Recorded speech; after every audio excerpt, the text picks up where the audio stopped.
What is going on, everybody? Merm here, and basically I just did this video on the skill tree I have for my melee Athena, and the first 6 minutes of it was me talking about the gear, which was ridiculous, but this is just a screenshot of my gear, and basically what I have is, that is the Shooting Star melee shield. It's a level 28 version, and basically I talk about how to get it, and you get it from a mission called Red, then Dead, and there's like some sort of a boss in there, but you can only kill him once, which is a problem because that's how a lot of missions are in this game. That's how a lot of the bosses are, which sucks, so that you can't get their legendaries afterwards unless you get it from vending machine. But yeah, you get it from some boss in there. I didn't really remember a boss in that mission, but this is what I've heard, and I saw someone get it from, or I saw someone who had it said they got it this way.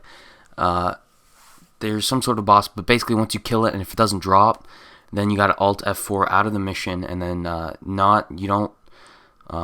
what's it called, save and quit. You gotta just Alt F4 out of there, and then you can go refarm the boss. But that's how you get that shield. The Oz kit I have is called the Arctic Moonlight Saga, and it just gives you some health regeneration.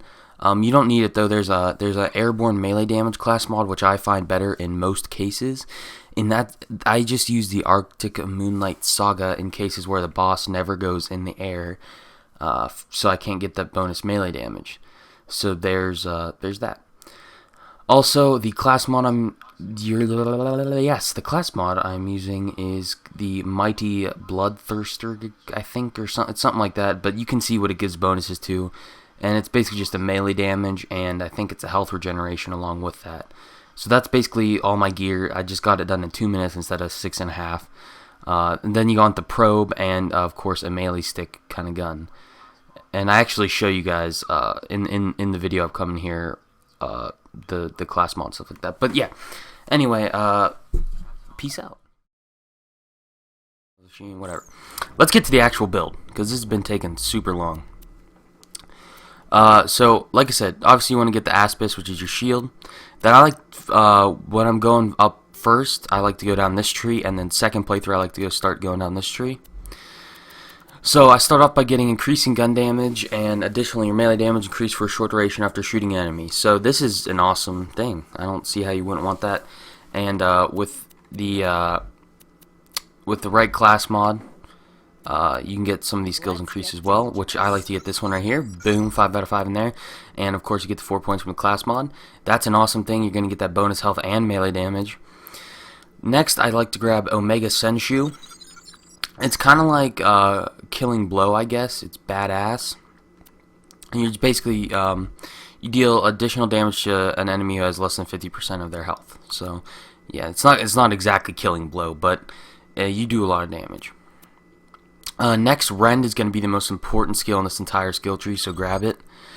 And then I like to come over here and grab Bloodlust, and basically whenever you have a bleeding enemy, when you just have Rend, they bleed, but you don't get anything of that. You don't get any of their health, but when you get 5 out of 5 in here, or 1 out of 5 in there, you get health. So it regenerates 4% of max health per bleeding enemy. So that's cool.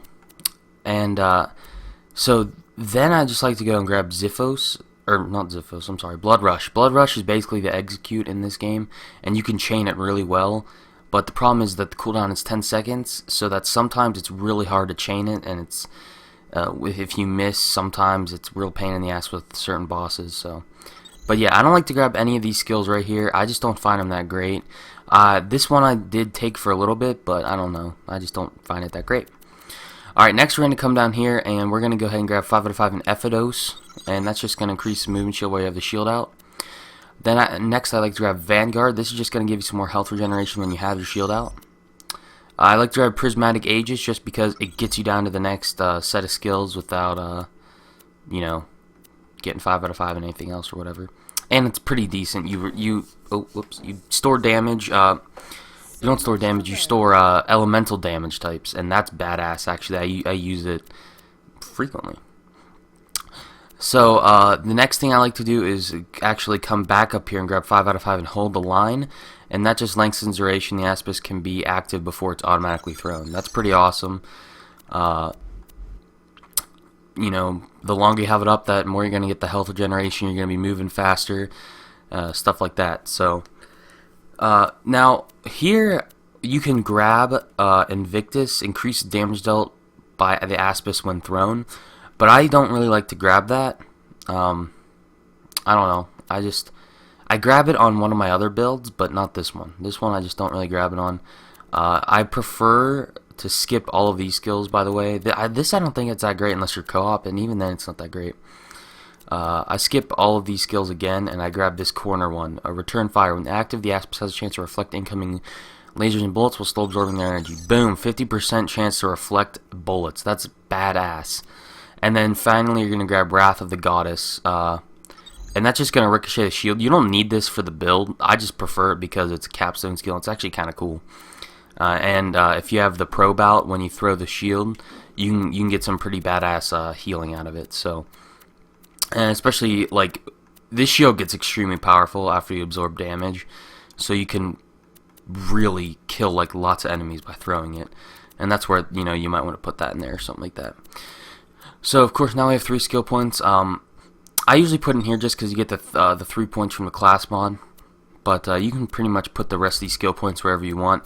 You can put it in here, which is usually what I do, but I kind of want to put it killing and increased movement speed and damage resistance for a few seconds. That's where we're going to put our skill points. And this is going to be your Athena melee build. I've been using this, and I have actually been able to kill all of the bosses in the game with this so far, even the raid boss at level 50, and I don't even have level 50 gear. So this is actually a pretty powerful build. And I'm really excited to see what it can do at level 50. So I hope you guys enjoyed. That is my Athena melee build for level 50.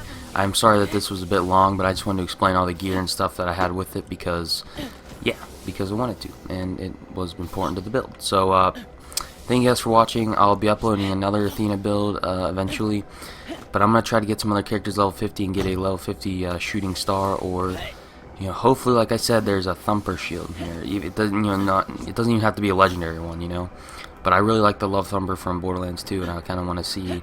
There's a lot of gear returning from Borderlands 2, so I'm really hoping that they have the Love Thumper back because that was a cool shield. So anyway, thank you guys for watching, and peace out.